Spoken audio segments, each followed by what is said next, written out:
Good morning, everybody. My name is Anthony, and today, um, how many of you actually know the Declaration of Independence?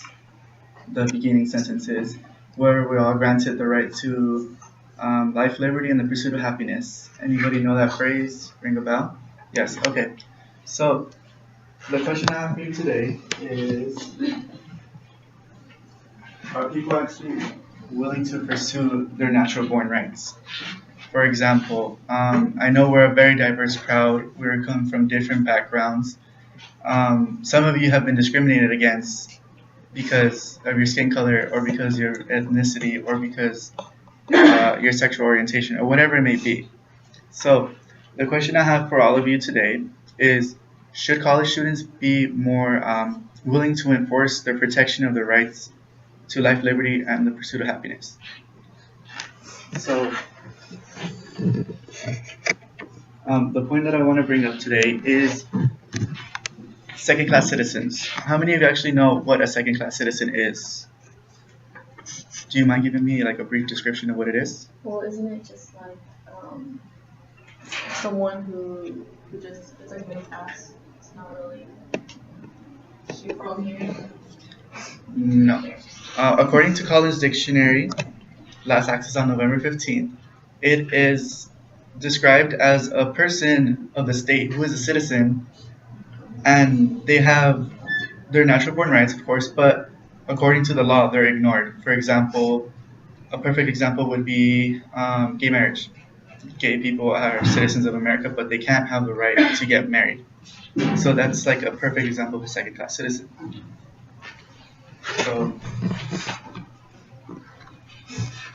So straight from the dictionary, a Collins Dictionary says, it is a person whose rights and opportunities are treated as less important than those of other people in the same society.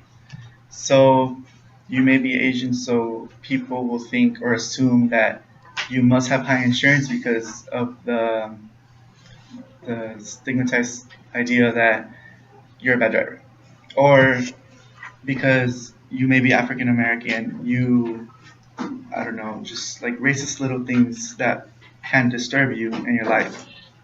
So the point of today is to teach you, first of all, what is a second class citizen and how we could better ourselves as people to help change our future as society members, because currently there's nobody willing to actually enforce it without turning to violence.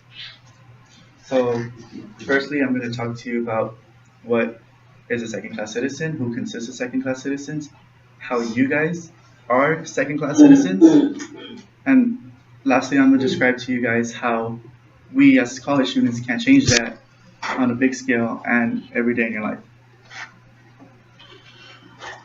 So, who is a second class citizen? Anyone and everyone, no matter race, gender, ethnicity, class status, and yes, even you guys, even though you guys are a very diverse crowd, all of you guys are second class citizens. So one example that I have that you might not see as clear is it's kind of small. It is a gender wage gap by race. It's going to be right now focused on the ladies. For example, if say the minimum wage was $1, a white man would be earning $1. And here, I'm sorry, it's very small.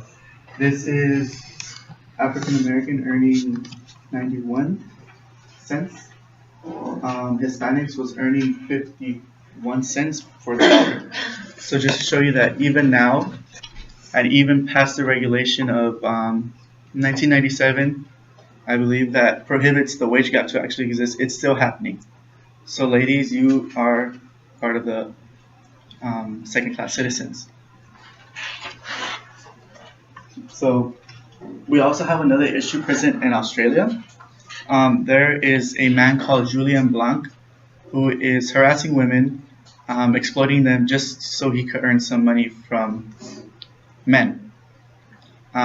He is posting these videos on YouTube and on his website pimp.org, I believe, pimp.com. I actually visited the website just to see what it was about, and basically, like, he's just manipulating women emotionally, physically, and verbally just to get what he wants, which is just sex and money. So women are second-class citizens because they're not fully like paid attention to in our society. For example, like some guys will see you ladies as pretty, but then there's also the person that will like use it against you and try to get whatever they want from you. So now we have the question of ethics and moral. We recently, according to Huffington Post, there was I'm sorry, Woods created an article on Huffington Post about a couple in Michigan who were they upheld their first ruling on gay marriage even after gay people were married. So even like still, which it doesn't make sense, but people are like still getting violated of their rights.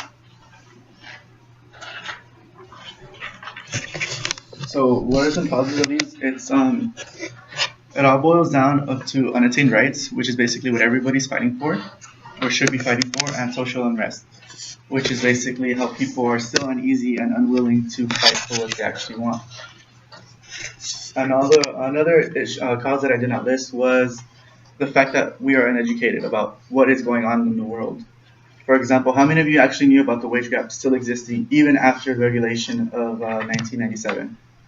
Okay, there's only 2 of you. How many actually knew that Julian Blanc was kicked out of Australia because of the acts he was doing to women? Okay.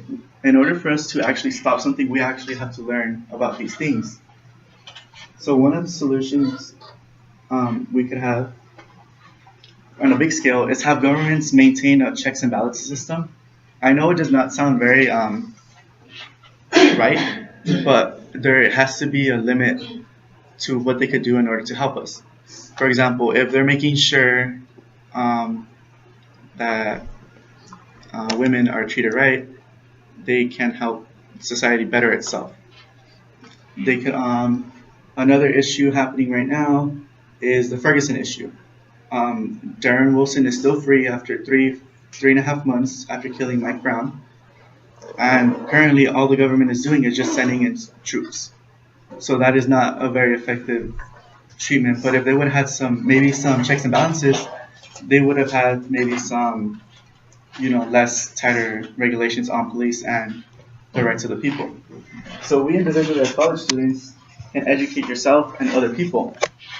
For example, here I am educating about stuff that you did not know about, or some of you didn't know.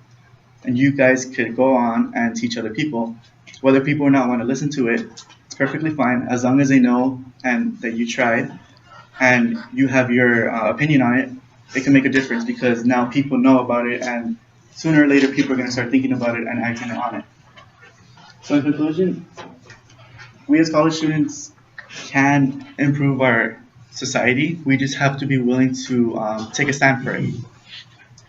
And in order for us to take a stand, we must learn to educate ourselves and not become part of the second-class citizens.